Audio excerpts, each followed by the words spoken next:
Hello everyone, welcome to Unimonks. क्या हाल चाल है। इलस्ट्रेटिव एग्जांपल्स हम देख रहे हैं कि स्पेसिफिक प्रोग्राम्स को किस तरीके से अप्रोच किया जाएगा। बीकॉम ऑनर्स देख लिया, इकोनॉमिक ऑनर्स देख लिया, पॉल साइंस वगैरह, हिस्ट्री देख लिया, सारे सब्जेक्ट्स देख लिए हैं। बात कर चुके हैं हम कि जैसे CUT में डिफरेंट यूनिवर्सिटीज़ के अपने अप्रोच हैं एडमिशन लेने के लिए, उसी तरीके से उनमें से एक स्पेसिफिक सबसे पॉपुलर यूनिवर्सिटी दिल्ली यूनिवर्सिटी में भी अगर आपको प्रोग्राम्स को परस्यू करना है तो हर प्रोग्राम का अपना अलग क्राइटेरिया है। ठीक, DU ने यही पूरे क्राइटेरिया को इलस्ट्रेटिव एग्जांपल्स के थ्रू समझाया है कि किस किस तरीके से। तो आज का जो हमें चीज़ समझनी है वो है ये 4 कोर्सेज जिनके लिए सेम ही तरीका है। ये प्रोग्राम स्पेसिफिक एलिजिबिलिटी हम समझेंगे साइकोलॉजी, अप्लाइड साइकोलॉजी, सोशियोलॉजी और ये फिलॉसफी। इन 4 चीज़ों के लिए, psychology, applied psychology, philosophy and sociology के लिए। तो इन 4 सब्जेक्ट्स के लिए क्या प्रोग्राम स्पेसिफिक एलिजिबिलिटी है जो आपको फॉलो करनी है। तो 4 सब्जेक्ट्स हैं जो पर्टिकुलरली आपको लेने होते हैं। तो उसमें से any one language from list A. List A में से आप कोई भी लैंग्वेज ले लीजिए, ये कहा गया है। अब लिस्ट ए की लैंग्वेजेस कौन सी है भाई? तो ये लैंग्वेजेस हैं लिस्ट ए की, जिसमें दोनों सेक्शंस कवर किए जाते हैं। तो इतनी सारी लैंग्वेजेस में आप कोई भी लैंग्वेज अगर ऑप्ट करते हैं तो आप एलिजिबल हैं उन एक सब्जेक्ट्स में से। ये जो लैंग्वेज है, ये ध्यान रखना कि चाहे कोई लैंग्वेज लो, चाहे आप DU में जब स्पेसिफिकली एडमिशन ले रहे हो तो चाहे कोई लैंग्वेज लो या चाहे कोई डोमेन सब्जेक्ट लो, उनके लिए आपको वो लैंग्वेज या वो सब्जेक्ट 12th में पढ़ा होना चाहिए पहले से। ऐसा नहीं कह सकते आपकी, ये प्रैक्टिकल भी नहीं है ये बात कि आपने इंग्लिश, हिंदी ये सब पढ़ा है और आप जाके कन्नड़ और तमिल लो। आपने पढ़ा होगा तभी, ऑब्वियसली तभी। हाँ, बट ये है कि किसी को अगर ये लगे कि मेरा बैकग्राउंड किसी ऐसा पंजाबी लैंग्वेज या कोई ऐसा लैंग्वेज है जो मैं कर लूँगा, मुझे कोई पढ़ा देगा तो मैं वो ले लेता हूँ, तो ऐसा ठीक नहीं है। ऐसा आप नहीं कर सकते, आप एलिजिबल नहीं होगे उसके लिए, इनवैलिड हो जाएगा आपका रजिस्ट्रेशन। इसीलिए जो लैंग्वेज आपने 12th में पढ़ी हो उसी लैंग्वेज को आगे जाके आपको परस्यू करना है। लैंग्वेज इस लिस्ट ए में से लेनी है, वो आपका सब्जेक्ट नंबर 1 हो जाएगा। ठीक है। Second thing is any 2 subjects from list B1। अब आपके डोमेन सब्जेक्ट्स जो हैं वो 2 पार्ट्स में डिवाइडेड है, लिस्ट B1 और लिस्ट B2। ये रहे 2 सब्जेक्ट्स। लिस्ट B1 में जो सब्जेक्ट आते हैं वो हमें पता है कि वो कोर सब्जेक्ट्स हैं, जैसे हिस्ट्री, फिजिक्स, ज्योग्राफी, केमिस्ट्री, ऐसे मेजर सब्जेक्ट्स जिनके अराउंड हम अपनी पढ़ाई करते हैं क्लास 12th में। उसके अलावा लिस्ट B2 जो होता है वो थोड़े ऐसे सब्जेक्ट्स हैं जो हमें क्वेश्चन देते हैं, agriculture, physical education, performing arts, drawing, इस तरह के सब्जेक्ट्स। तो 2 सब्जेक्ट जो हैं आपको इसमें से लेने हैं, कोर सब्जेक्ट्स में से। तो एक आपकी लैंग्वेज हो गई जो लिस्ट ए में से आपको लेनी है, 2 सब्जेक्ट आपके B1 कोर सब्जेक्ट्स में से हो गए। तीसरे जो चौथा सब्जेक्ट है आपका, any one subject from either list B1 और लिस्ट B2। लिस्ट B1 में से ले लो या लिस्ट B2 में से कोई भी एक सब्जेक्ट ले सकते हो।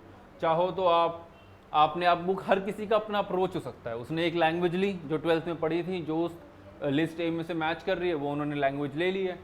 एक बच्चे ने 2 सब्जेक्ट यहाँ से उसने ले लिए जो 12th में पढ़े। अब उसको डिपेंड करता है कि उसका अप्रोच किस तरीके से, उसकी स्ट्रैटेजी क्या है। इसलिए कहा जाता है कि इसमें हार्ड वर्क के साथ साथ थोड़ा सा स्मार्ट वर्क भी है कि आपने स्ट्रैटेजी क्या बनाई है। अगर कोई कहे कि मैंने 12th में बोर्ड्स, प्री बोर्ड्स और सारा टाइम पूरे साल हिस्ट्री, पॉल साइंस और ज्योग्राफी ये बहुत अच्छे से पढ़ाई की है मैंने, तो मैं इसी को परस्यू करूँगा।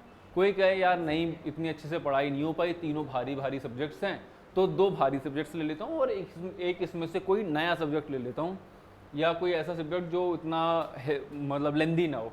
तो वो पर्सन टू पर्सन वेरी करेगा कि वो बात क्या है। टोटल 4 लेने, एक लैंग्वेज, B1 में से 2 सब्जेक्ट्स और B1 या B2 में से एक सब्जेक्ट, आपके 4 सब्जेक्ट्स पूरे हो जाएंगे। पूरे होने के बाद CUT.summer.ac.in पे आप जाके रजिस्टर करो।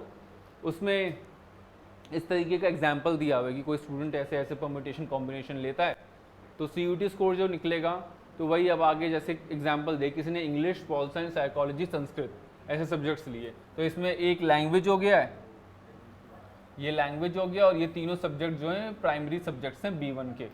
ठीक है। उसके बाद English, pol science, psychology, mass media, physical education. अब ये 2 सब्जेक्ट्स, एक लैंग्वेज है, ये B1 के सब्जेक्ट्स हैं दोनों, और ये B2 का सब्जेक्ट है। तो इस तरीके से NTA अलग अलग परम्यूटेशन कॉम्बिनेशन बना के देखेगा कि आपके हाईएस्ट मार्क्स किस में आ रहे हैं, जिसमें आपके सबसे ज़्यादा मार्क्स आएंगे उसी को कंसिडर किया जाएगा, only that will be considered. लेकिन एक कैच जो हमने देखा है कि हर जगह पे है, वो यहाँ पे भी है। क्या कि combinations will not be considered as they either have two subjects from list B2 or does not have a language from section 1. अगर सेक्शन 1 से कोई लैंग्वेज नहीं है, अब दो सेक्शंस में डिवाइडेड है आपके लैंग्वेजेस, एक सेक्शन में जो सेक्शन नंबर 1 है उसमें 13 लैंग्वेजेस हैं, तो उसमें से अगर कोई लैंग्वेज नहीं है, if you don't have a language from that section, तो आपका फॉर्म कंसिडर नहीं किया जाएगा, इनवैलिड हो जाएगा।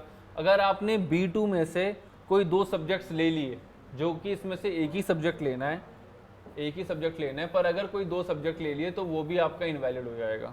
तो इन दो बातों को, हर सब्जेक्ट का अपना अपना क्राइटेरिया है जिसके हिसाब से हमें चीज़ों को देखना है, तो इन दो बातों को आप स्पेसिफिकली यहाँ ध्यान रखना।